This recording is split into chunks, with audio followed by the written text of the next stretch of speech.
Here's a selection of tools that will help you with your retrim kit for your Discovery. A nice sharp Stanley knife, homemade hook which we'll go into later, pair of pliers, small hammer, 2 braddles, nice set of sharp side cutters, screwdriver, 4mm drill, another homemade hook, electric drill. You'll need this for pulling your new diaphragm on should you need to renew it. If the old one is good, you won't need to use it. Right, when retrimming your seats, if you need a new diaphragm, Exmore Trim can supply this, and a new seat base foam, which quite often you'll need because the other will have broken down, crumbled, split, and is worth renewing for comfort as well. First thing we need to do is release the J-clip, the back J-clip for the seat base and the front, round on the radiuses, and there's some just under the runners. It's a little bit awkward, but not too bad to do. Get a braddle. If you haven't got a braddle, a screwdriver will do. So all we do is we, under the end of the J-clip, peel back, and that should pop off on the rear one. Okay, same again on the front, just to release it. Sometimes they're quite tight. Release that, and then do the radius ones by popping your finger under and clicking them off. Next ones to release are the side ones. Now the easiest way to do that is have the seat on the bench as shown, get your fingers under and pull and twist, and they will pop out. If you find them extremely tight, I suggest you use a screwdriver just to start the end off to lift it over the wire. You can see the 2 wires there. It's the inner one you want, because that clips onto the inner one. Just to release the end and pull, and you'll find it a little bit easier. Both hands behind, and give a nice sharp pull, and it should come off. Same again with the top one. Next thing to do is just release the little clips that are on the back of the seat. It's the actual side border to the seat where it meets the back mechanism. I use a braddle, find it easier, just to wiggle it underneath. Be careful you don't poke yourself. Leave that off and pull that out the way. Turn your seat up the right way.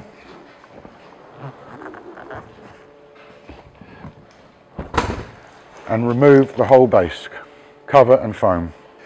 Right, we'll take the cover off the base foam now, and the way to do this is just to the corner of the seat, just peel the cover back, turn round, peel back and turn over.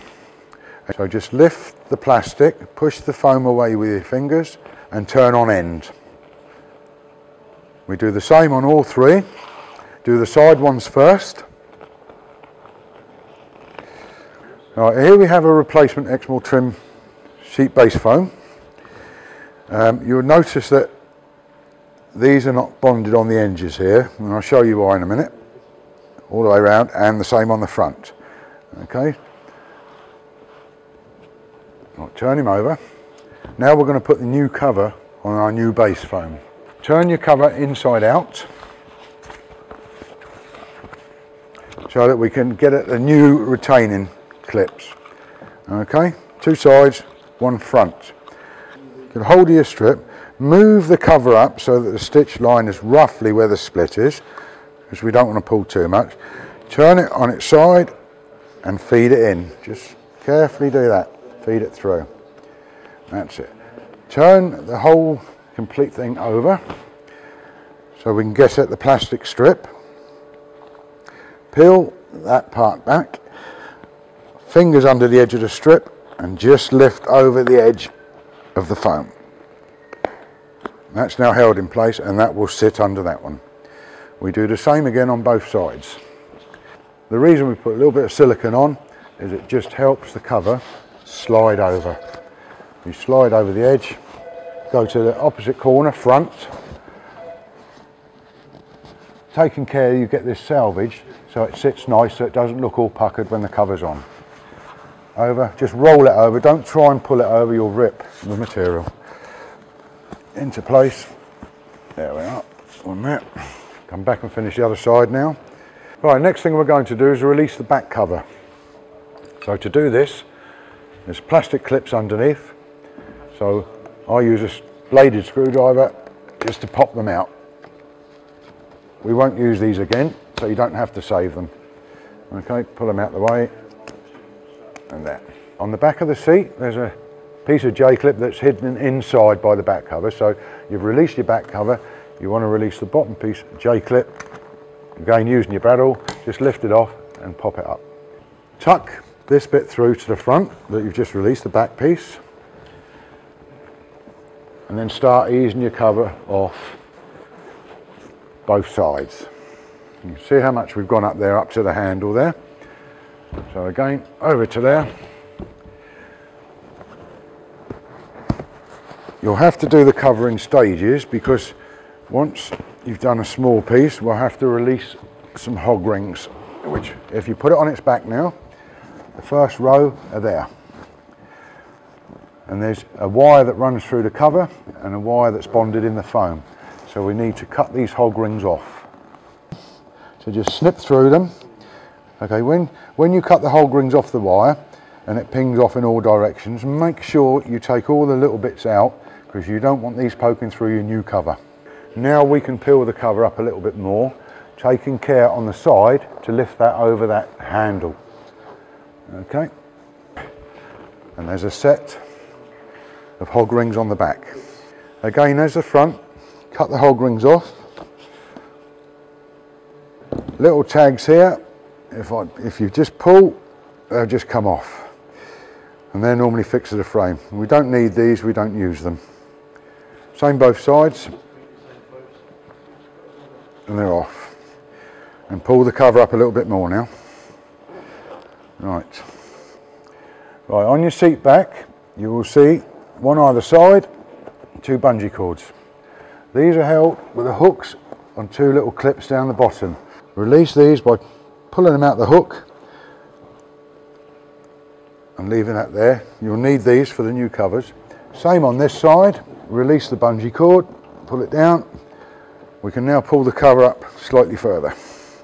The bungee cord sits through a loop in the material, so just pull the loop apart, bungee cord inside, and hopefully it will feed itself through. Same on both sides. To make it easier, as you're replacing the cover, if you use a pair of scissors or your sanding knife, just make a cut in there so it helps it go up the headrest side pieces a lot easier. Same both sides, and you can just pull the cover up. Turn the seat back over, and we need to do one more row of hog rings on the top bar. Taking care again to get all the pieces out. Right, from the top of the foam, measure down 30mm. Mark the foam using a marker, and just make it 30mm along, because you're going to have to cut that now. We need to expose these little clips, because this is what holds the headrest in. There's only one on each stalk on the back. The outside ones don't have them. So the way to release them is get your slotted blade screwdriver and pull the clips out. Don't lose them, you need to put them back in for your retrim. Once the clip's out, same both sides, you can put your little clips to one side for a moment, get your cover back, hold the headrest and give a nice tug, and that should come out. You can see now why we don't cut right to the edge. There's your two centre pins that go through the headrest, and that's just coming past the housing that holds these two pins. Is far enough to expose the clips that we've just taken out. Right, last piece to take off is the top of the back cover, and it's on your two headrest locating channels, if you like. So just all you've got to do is pull it off, and it will come over the lip, and that's the cover off. Next thing to do is put the little clips you took out back in place. When you put the tabs back in, you should also make note of which way you take the tabs out, so that you put them in the same way, as it's quite important. Now we're going to glue the foam back together. So we use a contact adhesive or spray adhesive, or if you haven't got access to any of those, a nice bit of 2-inch wide tape will do the job just as well.